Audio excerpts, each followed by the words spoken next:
Boa noite, Votorantim. Estamos aqui iniciando o debate dos fatos, aquele programa que a gente faz pensando em você, no sentido de juntos debatermos os assuntos que foram notícia durante a semana, né? E você participa, você dá a sua opinião, você liga para nós temos lá que é a Alcilene que está ali atendendo o telefone. E além de a gente fazer esse debate dos assuntos da semana, a gente faz questão de toda semana convidar pessoas que, de uma forma ou de outra, faz parte da cidade, faz parte da vida da cidade, né? E muitas vezes a gente não consegue trazer aquelas pessoas que a gente gostaria de trazer, parte das vezes em função da agenda das pessoas, até porque sexta-feira é dia de casamento, é dia de festa, é dia de jantar, né? Então as pessoas também têm seus compromissos e a gente também entende isso. Eu falo isso porque eu e a Luciana andamos nos desabafando aqui, que muitas pessoas que a gente convida, às vezes fogem do debate. E daí esses dias eu estava no banco, uma pessoa me pegou lá e me deu um sermão lá, falou, não é bem assim, foge do debate, né? É que às vezes a gente tem compromisso e não consegue atender a solicitação da televisão. Então eu faço aqui, me rendo aqui, peço as desculpas, né? E tudo bem. Então a gente vai procurar entender um pouquinho mais. Mas quando der a desculpa, que dê uma boa desculpa então, né? Que fale, vou para um casamento, vou para uma festa e não posso, e num outro momento a gente vai. Mas hoje nós temos um convidado, né? Que às vezes em que ele foi convidado, ele sempre nos atendeu, sempre esteve aqui, que é uma pessoa que, mais do que fazer parte da história, da história recente da cidade, é uma pessoa que faz parte do cotidiano da cidade, né? Faz parte muito daquilo que a cidade vive hoje, desfruta hoje, teve a participação dele em governos anteriores, né? Ele foi prefeito da cidade de Votorantim por 2 vezes, então, muito do que está aí começou na sua gestão. Eu costumo dizer que cada gestor que passou à frente aí do poder municipal, de uma forma ou de outra, fez a sua contribuição, deu a sua parcela aí no desenvolvimento que nós temos hoje. A gente não pode, de forma nenhuma, negar isso, né? As pessoas têm aí as suas paixões políticas, suas paixões partidárias, enfim. Mas a gente tem que ser honesto com a gente mesmo e reconhecer algumas coisas ou muitas coisas, ok? Bom, você já sabe que eu estou falando do professor Irinaldo, né? Eu ia chamar a Luciana aqui para dar o boa noite, mas hoje eu vou quebrar um pouquinho a regra, porque a Luciana, acho que não quer que eu pergunte como é que foi a sua semana, né, Luciana? Não, por quê? Sei lá, porque você corre tanto, está sempre aí na correria, acho que... Imagina. Mas pelo que eu percebi, né, eu que acompanhei a semana toda aí, você teve uma semana bem produtiva, né? Tive sim. Essa semana foi uma semana boa para o meu trabalho, eu consegui, assim, colocar em ordem algumas pendências e fazer um planejamento dos próximos trabalhos, né? Nós já estamos aí com vários projetos em desenvolvimento. Então, essa semana, eu acho que foi uma semana... para mim, muito produtiva, que eu consegui vencer ali todas as minhas... tudo que eu deixei planejado, né? Para resolver. E para a cidade também foi uma semana muito tranquila. Eu observei pelas notícias, hoje nós fizemos os levantamentos para poder fazer aqui o debate. E eu notei que está tudo praticamente tranquilo. Mas antes, deixa eu também, já que você passou a palavra a mim, desejar boa noite aos nossos telespectadores que mais uma vez nos acompanham e agradecer mais uma vez a sua audiência, convidá-los para ficar conosco aqui, acompanhando o debate dos fatos, ligar aqui na TV Votorantim 3247-1010, deixar a sua opinião sobre os assuntos que nós vamos tratar aqui. Daqui a pouco eu vou falar dos prêmios, Wélio. Isso mesmo. Então, agora eu queria dar aí o boa noite para o professor Irinaldo, queria que ele desse o boa noite para os nossos telespectadores e agradecer ao senhor, professor, por estar aqui mais uma vez. Como a gente costuma dizer, não foge do debate, né? Aliás, todas as vezes que o senhor esteve aqui, para nós é muito bom, porque a nossa audiência vai lá em cima. Então, o senhor é bom de audiência, Então, por isso que a gente quer sempre o senhor aqui com a gente. Então, não só por isso, né? Uma boa noite, claro, não só por isso, mas nós temos nossos interesses de audiência também.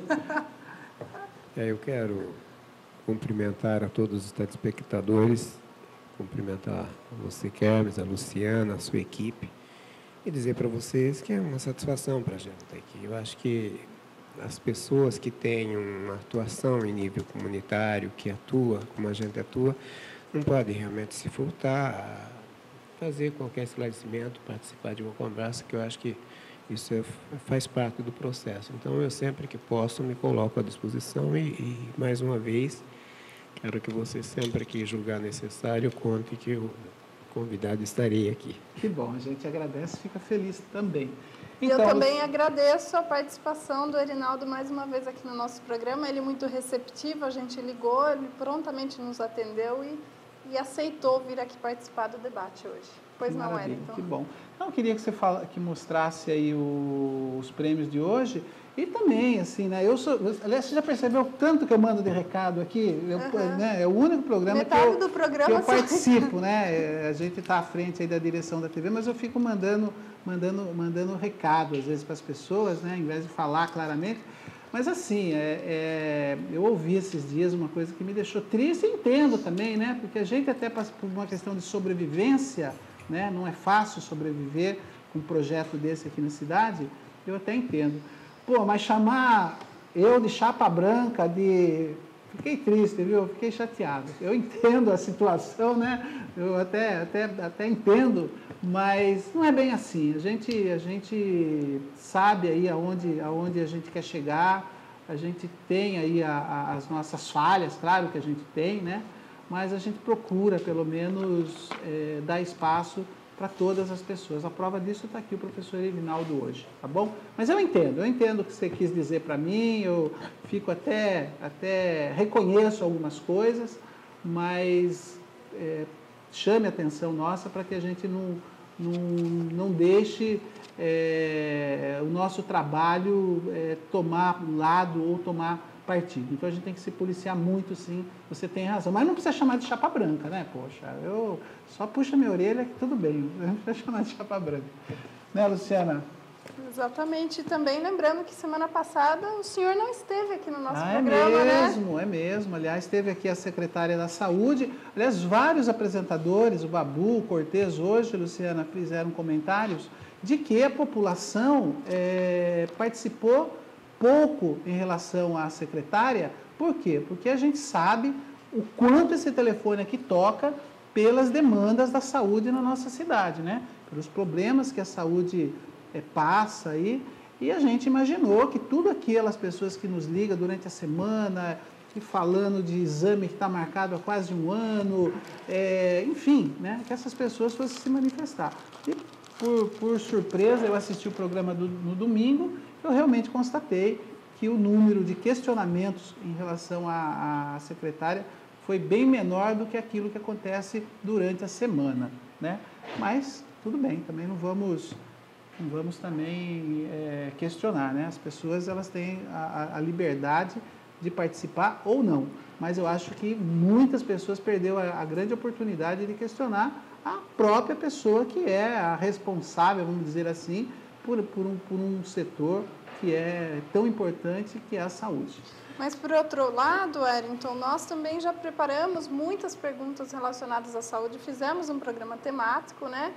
E já viemos aqui preparados. Então, muitos dos questionamentos que a gente sempre recebe, a gente já perguntou logo colocou. No começo. Entendi. Então, isso também foi um fator que fez com que as pessoas não ligassem. Já aquilo que elas queriam perguntar, você já perguntou, né? Sim, e o que me deixou contente foi que a secretária não se esquivou de nenhuma resposta. Assumiu. Todas as perguntas ela respondeu, assumiu os problemas que as pessoas citam, ficou à disposição, falou muitas vezes o número da ouvidoria, mostrou caminhos, se a pessoa não quiser telefonar, para buscar soluções, para expressar o descontentamento, e mostrou também o planejamento que vem sendo realizado nessa área. Em nenhum momento eu percebi que ela quis colocar flores em vasos sem água, ou seja, ela realmente, reconhece o problema. Eu tive a impressão que ela realmente reconheceu. E eu ouvi, inclusive, de pessoas ligadas a partidos políticos que não é da atual gestão, elogiando o programa e elogiando a postura da nossa convidada da semana passada, a secretária Gleides, a postura que ela tomou aqui. Ela não fez um programa querendo vender uma coisa que não existe. Ela realmente foi muito pontual e pareceu sincera em tudo aquilo que ela respondeu. E quanto a isso, nós também fizemos muitas perguntas, sabemos que muita coisa deixou de ser perguntada, talvez por falta de participação, mas quem não pôde acompanhar, o programa já está disponível na internet, no site do YouTube. Se você acessar o blog debatedosfatos.blogspot.com, daqui a pouquinho o Carlos André coloca aí na tela, debatedosfatos.blogspot.com, lá tem os links para você assistir o programa na íntegra. Aliás, todos os programas Debates dos Fatos estão também disponibilizados nesse blog. Wellington, temos que começar brevemente esse programa para dar tempo da gente discutir todos os assuntos. Então, lembrando aí aqui, que as pessoas que ligarem, que participarem, elas vão concorrer a prêmios. O Rony está aqui já filmando os prêmios ali. Nós vamos sortear hoje uma pizza da Simone Pizzas, que fica ali na Avenida Luiz do... uma foto bonita da costela lá, ele não põe mais, né, a foto da costela. Então, primeiramente, vamos sortear a pizza aí da Simone Pizzas, uma dúzia de sorvetes Natuice, uma costela assada da Isa Refeições e Lanches. Lembrando que quem receber a costela assada tem que ir buscar lá na Isa. Ou paga o motoboy, né? Porque, olha, teve gente aí que ganhou a costela, ligou lá, queria que entregasse na casa. O proprietário do restaurante explicou que a entrega é terceirizada, é motoboy que faz, e a pessoa se recusou a pagar o motoboy. Então, que fique claro que ele está dando, ele está nos ajudando aqui com o prêmio, não com a entrega do prêmio. Tá bom? E sortearemos também um DVD histórico da cidade de Votorantim, com filme e fotos da década de 1920, e também uma camiseta da Associação Cultura Votorantim, projeto Vozes Periféricas, que você está observando aí no vídeo. Você pode, então, ligar no 3247-1010, deixar a sua opinião, seu nome, seu telefone, para concorrer a esses prêmios. Hoje, o MSN, contato@tvvotorantim.com.br, até o momento eu não consegui estabelecer aqui com o meu notebook na internet, está mudando o sistema da internet aqui. Então, no momento não está ainda funcionando o MSN, mas pelo telefone a Kelsilene já está lá pronta para atendê-los. E agradecer também toda a mídia da região que está contemplada aqui no nosso cenário, que durante o programa você vai observar aí detalhes do cenário, que traz aí todos os logotipos das mídias, das empresas jornalísticas da nossa região que nos auxiliam neste programa com as matérias. Vamos começar, Wellington? Vamos lá. Então, foi matéria de capa do jornal Folha de Votorantim a informação que a cidade tem 80.705 eleitores e até 9 de maio outros poderão ainda se cadastrar ou transferir seus títulos para a cidade. Portanto, esse número pode aumentar. Mas informação que eu recebi agora há pouco, esse número já está defasado e daqui a pouquinho nós teremos mais informações sobre isso. Nas últimas eleições municipais, em 2008, a cidade tinha 75.442 eleitores, mas apenas 66.027 compareceram às urnas, cerca de 88%. Esses dados eu peguei no site, né, da Justiça Eleitoral.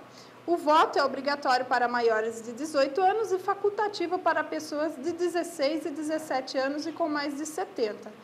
O novo recadastramento biométrico ainda não está acontecendo aqui na nossa cidade. O cartório eleitoral de Votorantim fica na Avenida São João 578 e agora o horário de funcionamento, que agora é padronizado em todo o estado de São Paulo, é do meio-dia às 6 horas da tarde. E conversando aqui antes do programa com o nosso convidado, ele já apresentou um novo número mais atualizado de eleitores cadastrados no município e ainda disse que poderia comentar a respeito do coeficiente eleitoral dos partidos. É isso, professor? Nós estamos trocando ideia e eu informei que esses números que você tem já fazem 40 dias que era este número de eleitores. Foi noticiado pela Folha de Votorantim no último sábado. Ela né? noticiou, mas nós já tínhamos essa informação, porque nós tivemos o cartório eleitoral e tivemos por escrito os eleitores há 40 e poucos dias atrás, era esse número. Com toda certeza, já ultrapassou de 81 mil o número de eleitores. E há uma previsão no próprio documento que nos foi fornecido pelo cartório, uma previsão do crescimento dos eleitores. Isso caracteriza simplesmente um aumento do coeficiente eleitoral, que nós estimamos algo em torno de 6.300 a 6.500, o coeficiente nas próximas eleições para conseguir eleger um vereador em Votorantim, o partido político. Esse coeficiente por partido ou por coligação? Por coligação ou por partido, porque no instante, pelo menos foi o que o Superior Tribunal Eleitoral decidiu agora em abril passado, que ao se constituírem coligações, os partidos tomam a característica de um partido, passam a seguir o problema como se fosse um partido.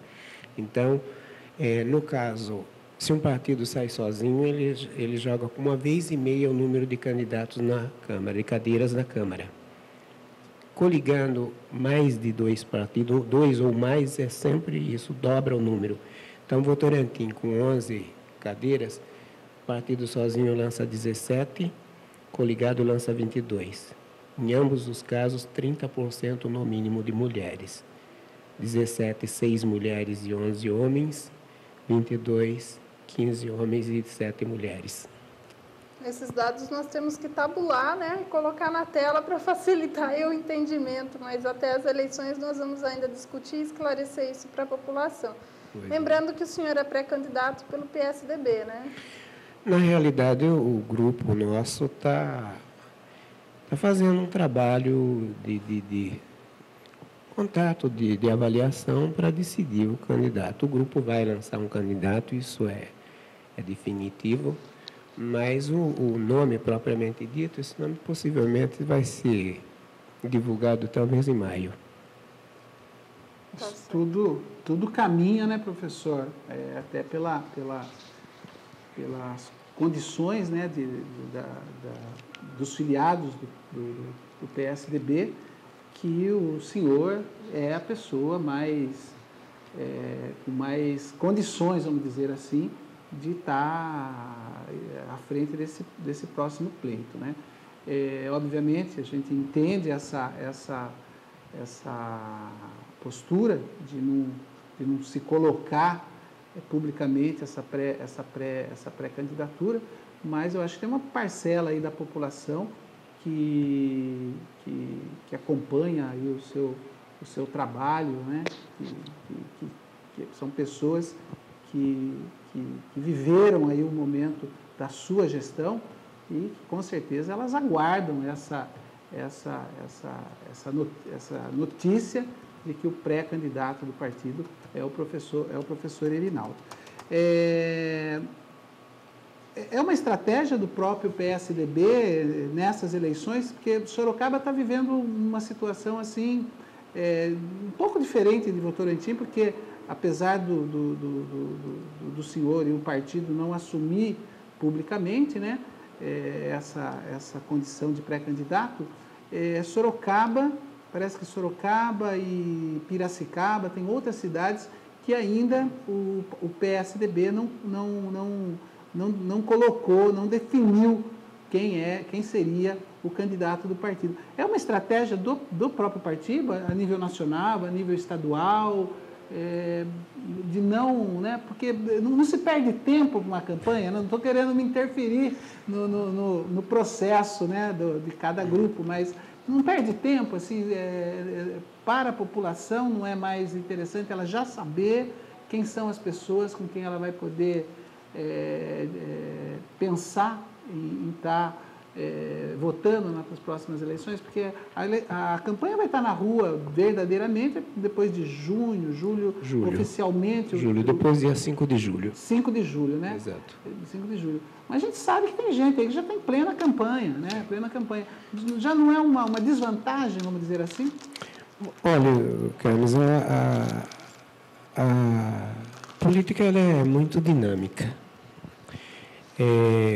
Eu acho que, claro, cada município, cada região tem as suas peculiaridades. O que é comum normalmente é aqueles que se lançam primeiramente, saem na frente, eles tanto vai ter a chance de alavancar mais votos, como ele passa, evidentemente, a se expor.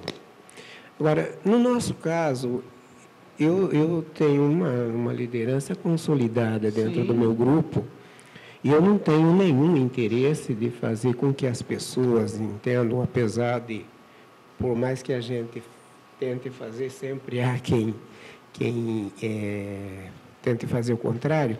Nós não queremos que haja uma inibição por parte de pessoas que estão no nosso grupo, de achar que porque o Erinaldo já foi prefeito da cidade 3 vezes, outros não têm chance de disputar. Muito pelo contrário. O que a gente está deixando claro é que o grupo vai lançar candidato. Isso é definido. Mas se nós tivermos no nosso grupo, ou se as circunstâncias trouxerem um quadro novo, uma perspectiva nova, eu acho que o partido tem obrigação de analisar e verificar até que ponto convém fazer, manter o Erinaldo candidato ou pensar numa outra postura. Da minha parte, não há nenhuma restrição, não será por minha culpa que haverá qualquer impedimento de se fazer um acerto, um acordo, isso não. Mas acho importante. Agora, o que eu tenho, evidentemente, em meu favor é que eu já tenho um nome conhecido, sim, divulgado na cidade. Isso realmente, mesmo que eu saia, se definir que eu serei o candidato em maio, né, que a candidatura oficial é pela convenção, mas se definir que o nosso nome vai ser levado à convenção, tá, com toda certeza vai se consolidar praticamente uma situação que veladamente já se comenta na cidade. Sim. Mas, de repente, um fato novo pode despertar trazer uma outra novidade em termos políticos. Então, tá. E o senhor comentou que a política é muito dinâmica, e eu também concordo com o senhor. Nos último ano, vamos dizer assim, a gente percebeu que o grupo político que o senhor lidera, muitas não sei, mas algumas pessoas de expressão, vamos dizer assim, saíram e outras chegaram, né? Algumas pessoas se foram e outras chegaram. Na balança aí, o partido continua com a mesma força, ou essas ditas lideranças que foram, pesou na condição do partido hoje, né? Eu falo de alguns nomes aí, não preciso nem citar os nomes, mas... De uma forma simplista, a gente fala genericamente que política é soma. Divisão, subtração, em termos de política, não é bom negócio. Só que há uma dinâmica, você não se liga a um partido político por simpatia. Você se associa a um partido político por identidade ideológica, por propostas, sim, certo? Então, eu acho que quando um elemento, se ele for alguém ideologicamente falando, quando ele sai de um partido e vai buscar o abrigo num outro partido, é porque onde ele estava não era bom. Agora, existem também outros interesses que não são tão ideológicos, mas que a gente tem que respeitar. Isso realmente acontece. Eu posso te garantir para você uma coisa. Do jeito que a gente tem feito as nossas análises, as nossas avaliações, o nosso grupo hoje está mais forte do que quando disputou as eleições passadas. Independente do entra e sai, o nosso grupo hoje... Alguém está mais forte. Alguém perguntava para nós como é que está. O meu time está pronto para entrar em campo. A hora que precisar, ele está pronto para entrar em campo. Isso não tenha dúvida que foi preparado para isso. Perfeito. Em relação a essa questão da pré-campanha, né, que ainda não pode ser uma campanha, mas é um período pré-eleitoral, na semana passada também foi proibido o uso do Twitter, que é uma rede social da internet, que agora, a partir de então, não pode ser utilizada pelos candidatos. Como o senhor verificar essa proibição de utilizar o Twitter, que é uma ferramenta de interação entre uma pessoa e aquelas pessoas que estão ali relacionadas na lista dela. Como o senhor avalia essa proibição? Bom, o que se tem constatado é que as redes sociais passaram a ser um instrumento forte no uso das campanhas políticas. Isso começa nas altas esferas de governo e hoje, pela facilidade, pelo acesso que as pessoas têm, passou a ser. E a partir do instante em que as pessoas, se é proibido você se lançar como candidato num panfleto, num jornal, num programa de rádio, num programa de televisão, dependendo da região, as redes sociais hoje têm um poder intenso de comunicação. Então, para evitar exatamente que, de repente, não é candidato oficialmente, mas está correndo pelas redes sociais uma candidatura que acabe deixando até gerando vantagem para alguns e desvantagem para outros. Então, acho que a Justiça Eleitoral está tentando segurar um pouco para evitar que isso aconteça. O que vai acontecer, eu não sei, de repente pode acabar ou liberando para todo mundo, ou acabar impondo normas para impedir que essa pré-campanha aconteça a revelia do que a legislação determina. Certo. E agora, voltando aqui à questão do coeficiente eleitoral na Câmara dos Vereadores, o senhor é contra ou a favor do aumento do número de vereadores na Câmara? Atualmente a cidade tem 11, poderia ter 17. Olha, eu acho que com 11 vereadores a cidade tem vereadores suficientes. O que a gente sente, na realidade, é que nós temos algumas regiões da cidade descoberta, entre aspas, com a falta de representantes. Certo? Então, de repente, se o pessoal entender que numa análise mais detalhada, dividir a cidade por regiões, como se fosse o que se fala tanto do voto distrital, que seria a representação por regiões, de repente, se numa análise mais detalhada comportar mais 2 ou 4 vereadores, isso eu acho que é uma questão de um estudo mais detalhado.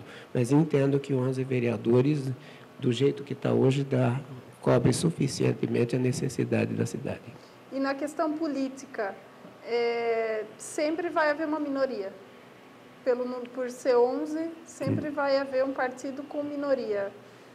Assim, eu estou querendo dizer, se fosse 17, haveria mais possibilidade de haver um equilíbrio entre os partidos, ou não? Não. Haverá sempre quem tenha maioria, quem tenha minoria, porque o processo é um processo de escolha. Se nós vivemos num regime de democracia representativa, e essa representação ela se faz através dos votos, e sempre haverá, por uma questão de tendências naturais, que alguém vai aparecer. Raramente acontece um fato isolado de um elemento que nunca participou, ou sem condições de fazer um trabalho mais intenso, ganha as eleições. Existe um cenário que acontece quase que naturalmente. Um elemento que já teve um mandato, que desenvolveu bem, um elemento que tem uma popularidade, um elemento que tem uma facilidade de comunicação maior, um elemento que trabalha num lugar onde ele se comunica mais. Isso acaba gerando uma situação mais favorável para que esses elementos se beneficiem. E os partidos maiores também são os partidos mais procurados. Existe uma preocupação enorme de um cidadão se filiar num partido menor e depois ser bem votado e aquele partido não atingir o coeficiente eleitoral e ele, como diz a turma, morre na praia. Consegue uma votação boa, mas o resto do grupo não ajuda e ele acaba. Então, isso acaba fazendo com que haja. Hoje, claro que em termos hipotéticos. Se você for verificar, nós temos hoje, acho que 20, se não me falha a memória, 24 partidos em Votorantim legalizados, 24 a 25 instituídos normalmente. O país tem 29, se não me falha a memória. E nós podemos dizer claramente que temos 6, 7 partidos que podem eleger vereadores. Estou falando hipoteticamente. Os outros vão se associar, vão se compor em coligações, mas se saírem sozinhos não conseguem eleger vereador. Tá certo. Isso porque nós temos 11 vereadores e eu falei que tem 20 e poucos partidos, logo é matemático que a maioria deles nem elege. Professor, o número de eleitores hoje, o senhor disse que já está chegando na casa dos 81 mil, até maio tem provavelmente 82 mil, né? fazendo voltando no tempo aí, quando o senhor ingressou na política em Votorantim, né, disputando as urnas, qual era o eleitorado da cidade? Era um eleitorado baixo. Quando nós disputamos a primeira eleição, acho que não chegava a 10 mil eleitores. Não chegava a 10 mil eleitores. Quando foi a primeira Quando eleição? eu fui prefeito a primeira vez, em 1973, quando eu assumi a prefeitura, não tinha 27 mil habitantes. Quando eu saí da prefeitura, deixei praticamente com 50 mil, cresceu 80%, mais de 80% da população. Foi o momento em que Sorocaba começou a se industrializar, as pessoas vinham trabalhar em Sorocaba, não encontrava local lá, e Votorantim estava mais próximo da zona industrial do que vários bairros de Sorocaba. Então, nós tivemos um crescimento muito grande. Naquele período, a administração era difícil, você ficava correndo atrás para resolver. Você acabava de resolver um problema, ia socorrer outro, depois tinha que voltar para socorrer aquele que você tinha resolvido. Estava começando também. Né? Foi um período muito difícil. E hoje, eu estava olhando aqui nas suas fotografias, você vê, é tudo passado. Tudo passado. A cidade hoje é outra história, entende? Porque mudou muito. Mudou muito. Imagens aí que mostram uma Votorantim que não existe mais, né? Exato. E, professor, dentro desse eleitorado, vamos falar, né, que 82 mil eleitores, né? Dá para identificar quem são esses eleitores, principalmente esses novos eleitores, porque se pensar da última eleição para a eleição agora, teve um aumento aí de aproximadamente 10 mil eleitores. Acho que tinha 70... Não, 6 mil, né? 6 mil. 6 mil eleitores. Nesse momento seria. Mas no grosso modo... Das eleições municipais, o ano de 2008. Qual era o número? Era 75 mil. Esse eleitor que, na verdade, ele é o mesmo eleitor da eleição passada, né? Teve um aumento aí de 6 mil eleitores.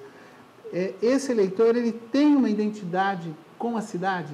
Ou são pessoas que estão chegando, são pessoas que... Ela tem uma identidade, ela vive a cidade, ela está atenta às coisas da cidade, ela sabe como a atual administração age, ela sabe do grupo do Erinaldo. A pergunta ele é um eleitor que está atento às coisas da cidade?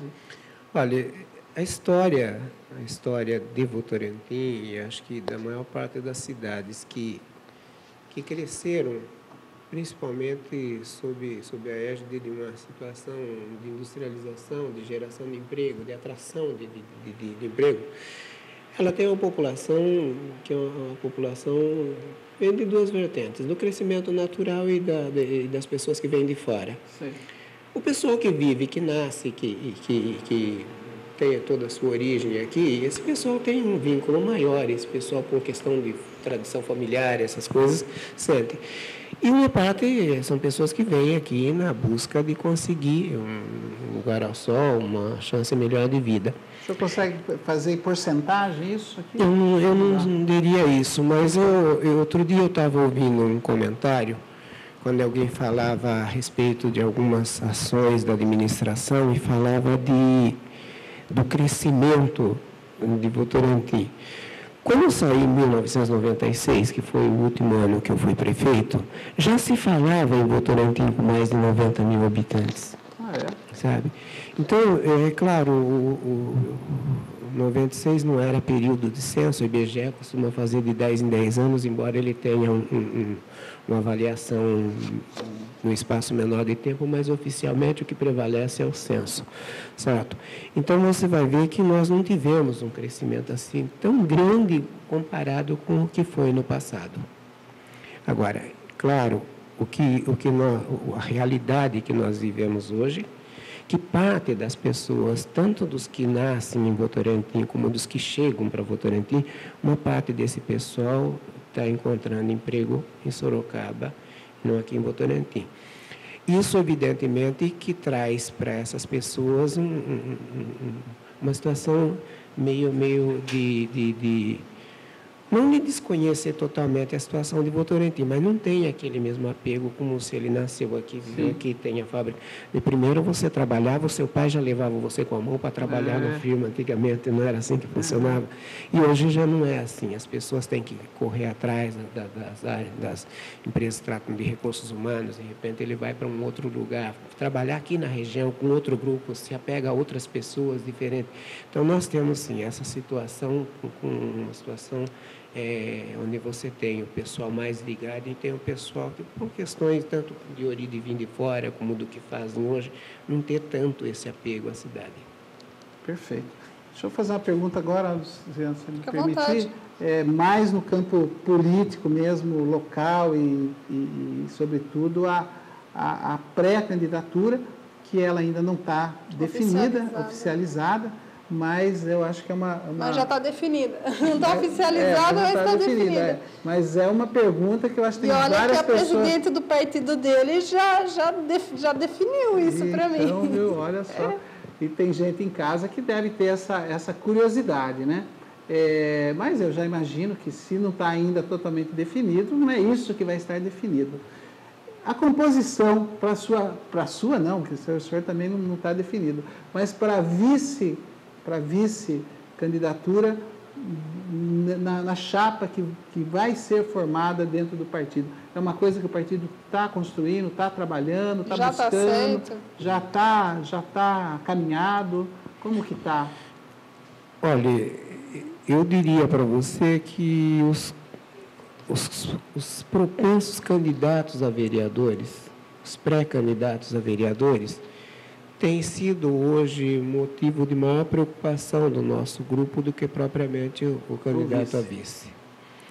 Porque o candidato a vice, embora ele seja uma peça importante dentro do processo, ele será, sem sombra de dúvida, um componente que vai ser importante no momento de decisão de se constituir um grupo mais forte. Ele pode, evidentemente, sair do próprio grupo hoje, como pode vir em consequência de um acordo político. Mas há uma preocupação de que se escolha uma pessoa ou alguém em condições de vir ajudar o grupo, mas não há, assim, uma preocupação de se correr, de se fechar ou de se buscar desesperadamente uma situação, uma pessoa nessas condições. Acho que, ao longo dos anos, os fatos... Eu tiro por mim. Sim. Como foi que o Erinaldo entrou na política?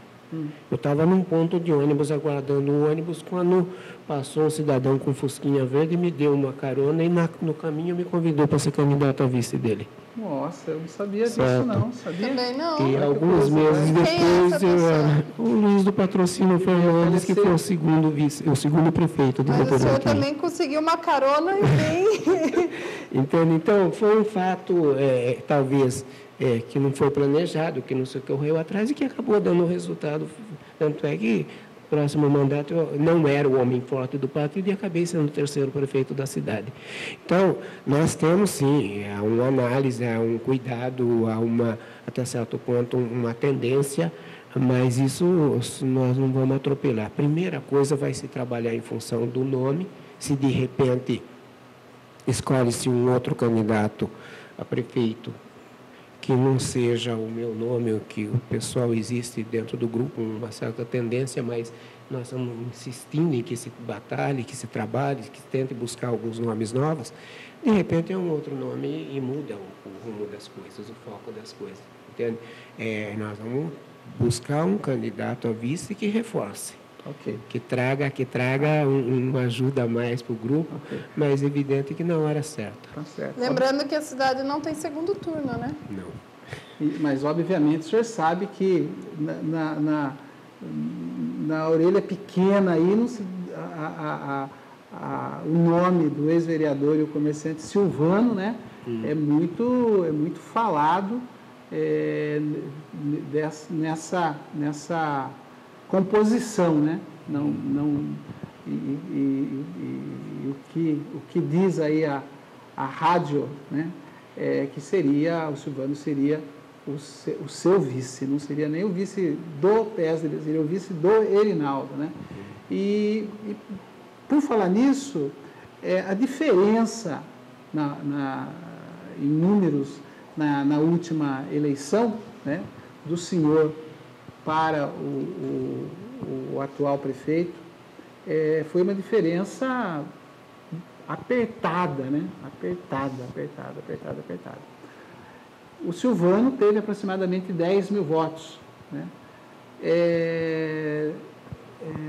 O senhor não acha que é arriscado não fechar logo, não resolver logo essa situação do Silvano estar e correr esse mesmo risco que se teve na última eleição? É uma análise de quem não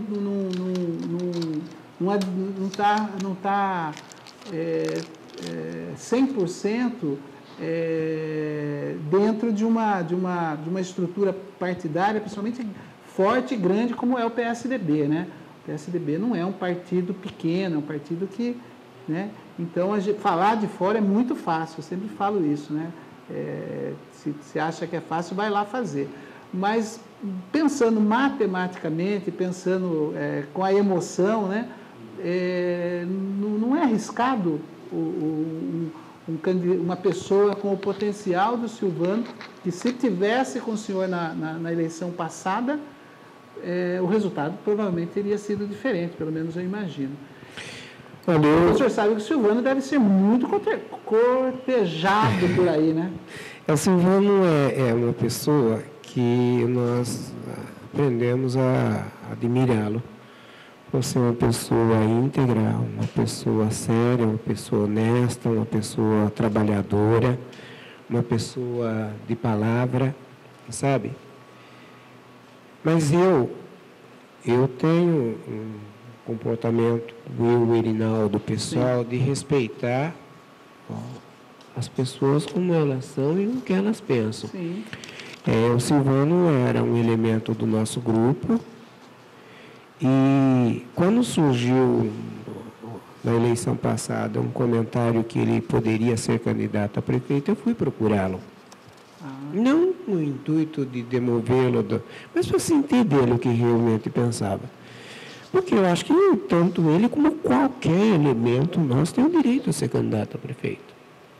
Qualquer um tem candidato, eu respeito o pensamento de todo mundo, certo? Quando ele se desligou do nosso partido para ser candidato a prefeito, eu não fiz outra coisa, a não ser respeitar o ponto de vista dele e aceitar isso. Não foi essa vez só, não.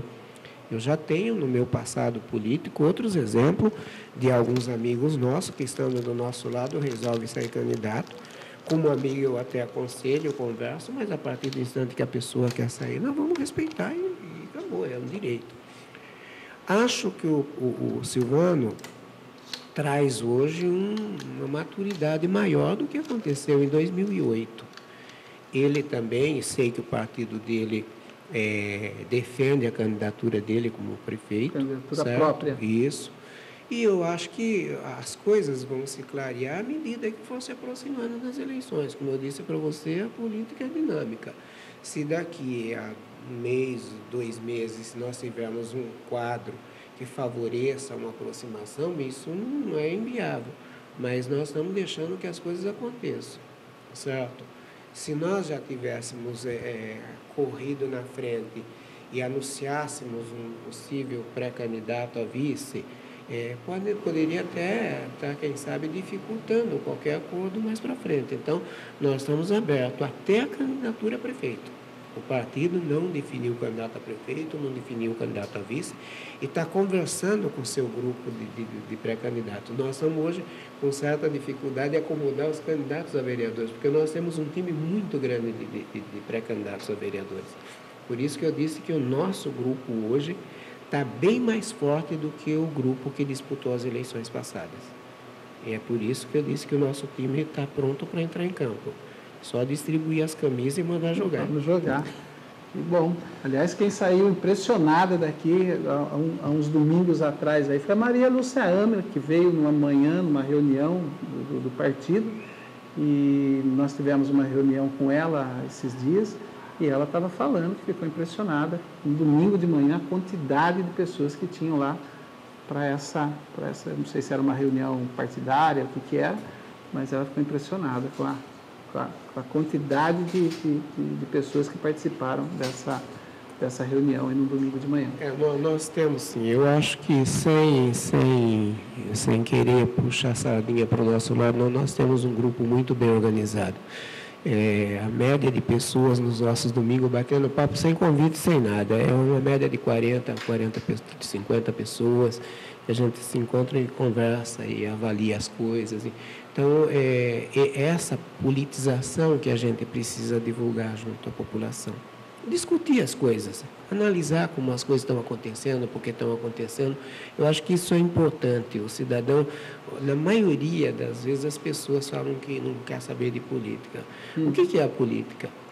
A política nada mais é do que a ciência que busca os mecanismos para um aprimoramento da sociedade, para melhorar a vida das pessoas. Sim. Então, não tem como alguém fugir disso. Forma nenhuma. Você pode necessariamente não ser um radical partidário, mas tudo que você faz na sua vida, em todos os segmentos da vida, você de uma forma ou de outra está fazendo política.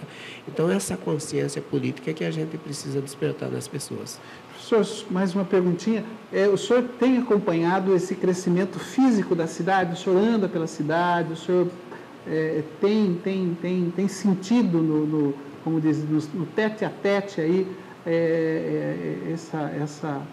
esse crescimento da cidade? Eu, particularmente, às vezes chega aqui algumas mensagens, pessoas e falam alguns bairros que eu fico curioso para saber onde que é esse bairro, porque não consigo acompanhar, né? São coisas, a cidade cresce de uma certa forma que perde até o controle.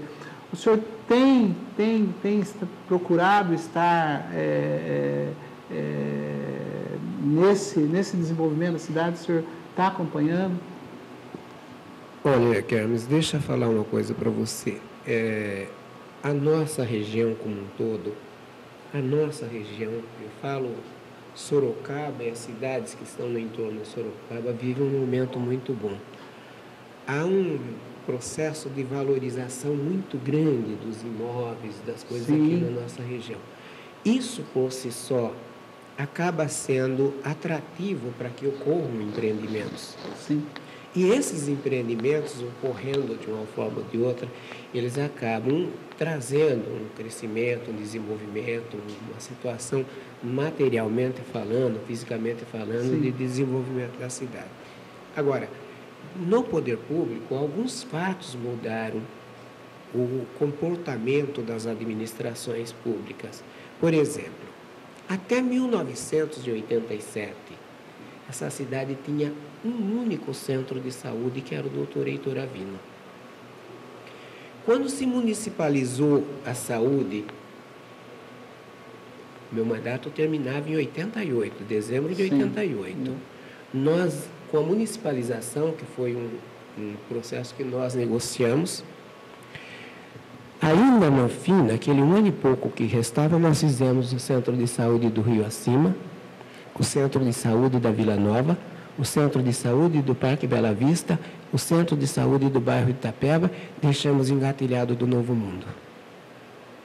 6 centros de acordo com o esquema que se montou, todos os bairros da cidade que tivessem um certo volume de moradores passariam a ser beneficiados. E com o sistema hoje, a cidade é obrigada a gastar o 15% na saúde. Se ela, gastando esse 15%, tiver carência de alguma coisa, o Estado e a União, o sistema tripartite, socorre a cidade para que ela se beneficie. Então, hoje, há uma situação favorável em termos de...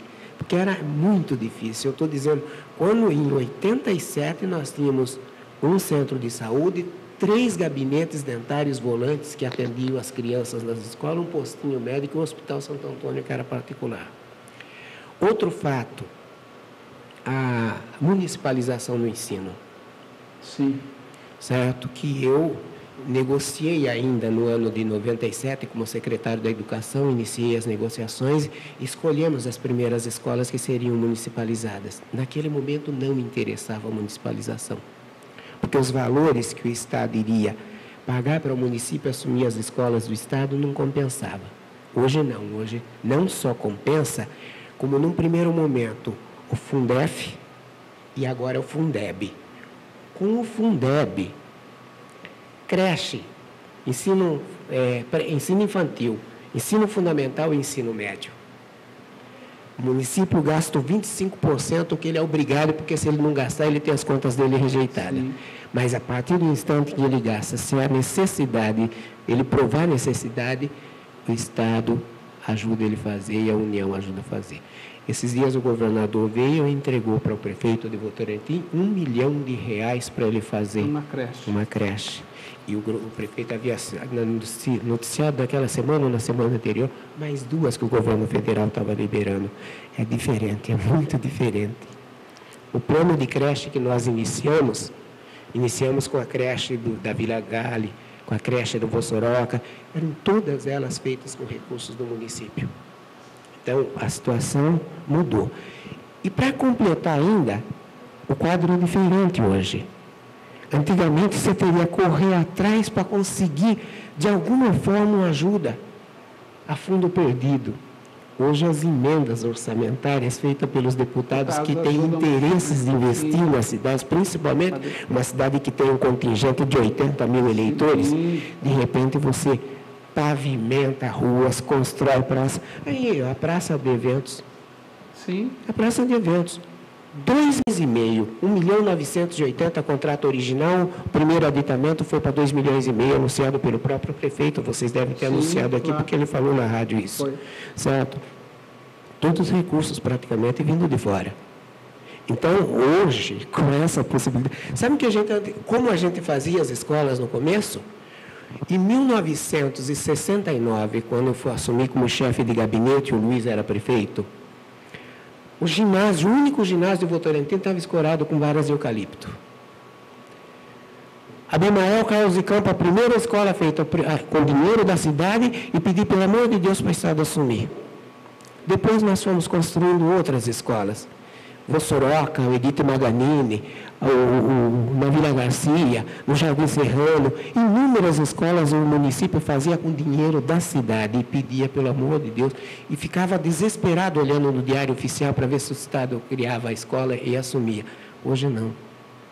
Hoje o governo vem e dá de presente para o atual Luciano. Então é outra situação. Graças a Deus que está assim.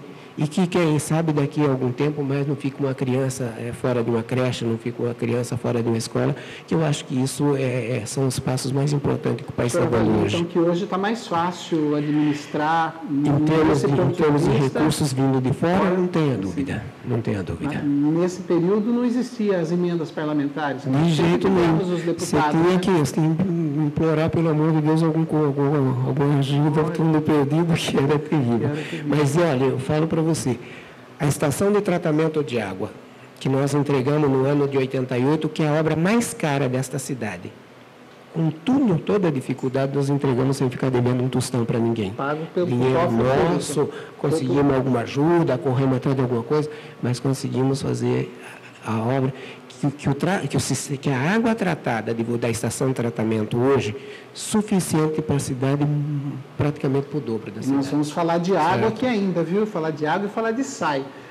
Mas, professor, sim, a resposta foi muito, muito boa, porque deu para a gente entender um pouquinho da história da administração, né? Um ginásio escorado com eucalipto, enfim... Mas, assim, o senhor consegue acompanhar no sentido... Eu não fiz a pergunta no sentido provocativo, não. É curiosidade se o professor Erinaldo, não nesse sentido de desenvolvimento, mas de crescimento da cidade, dos bairros... Físico, assim. Então, o senhor anda por aí, o senhor vejo bairros novos. Olha, deixa eu só falar uma coisa para você. Precisando de muitas coisas, né? Você procure verificar o que aconteceu com a valorização dos imóveis nos últimos 4 ou 5 anos. Não, a gente sabe. Então, isso por si só, nós vivemos num regime capitalista, todo mundo quer ter lucro, todo mundo quer ganhar de alguma forma.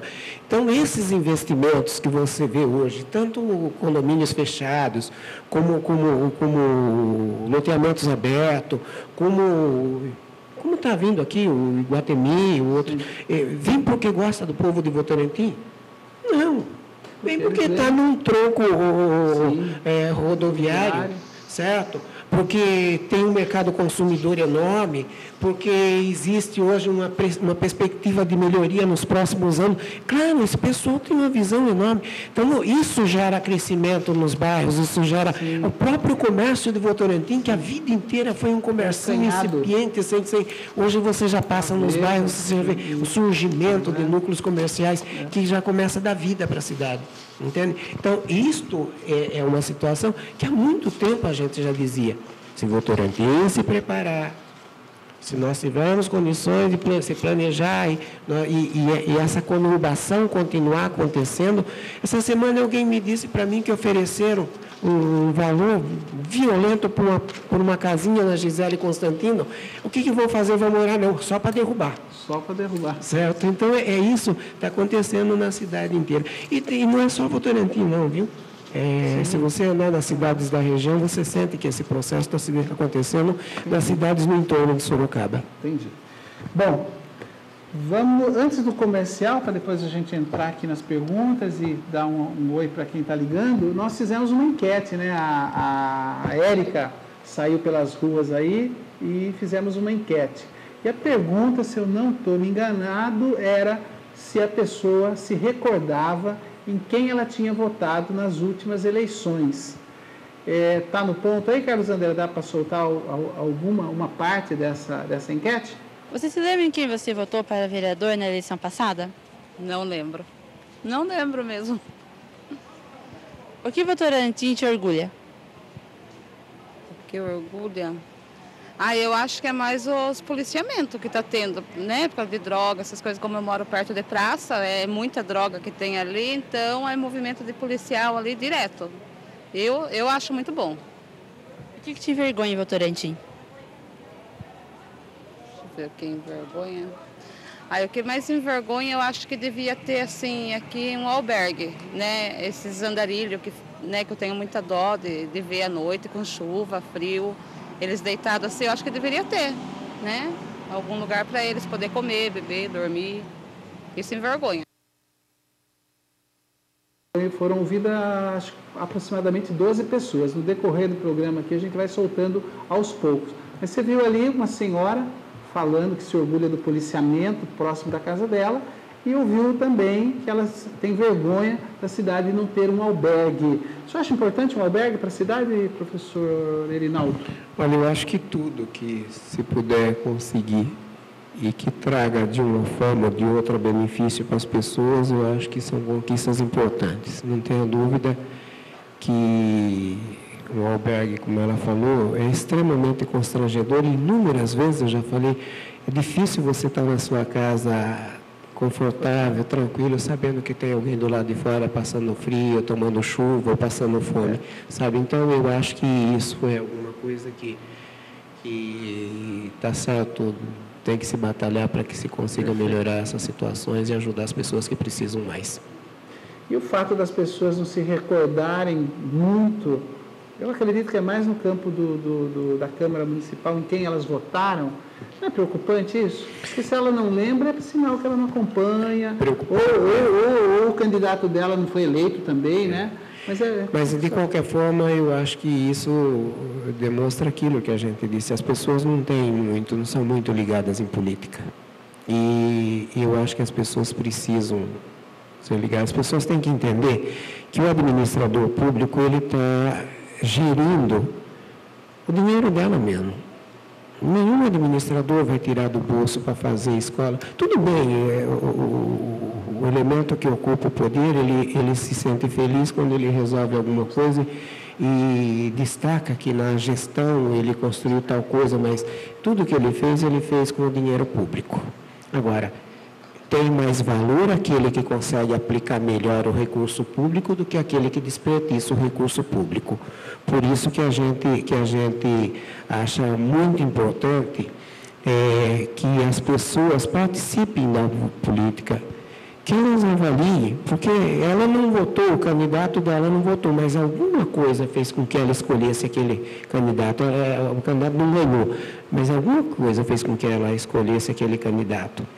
E nós, particularmente, vamos tentar trabalhar muito com os nossos pré-candidatos que, a partir do instante que sejam definidos, não se esqueçam que o trabalho é grupo.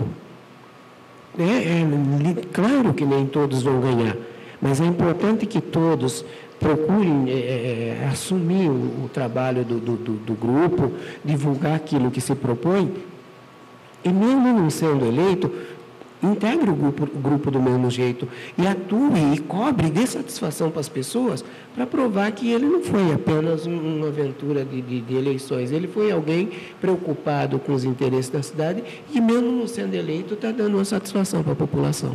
Perfeito, concordo plenamente com o senhor. Eu queria registrar aqui a presença de uma pessoa que é amiga nossa, uma pessoa que a gente tem um respeito, um carinho muito grande, e, para nossa surpresa, ele veio acompanhando o professor Irinaldo, que é o Marcos Trinca, né? Inclusive foi candidato a prefeito na última eleição.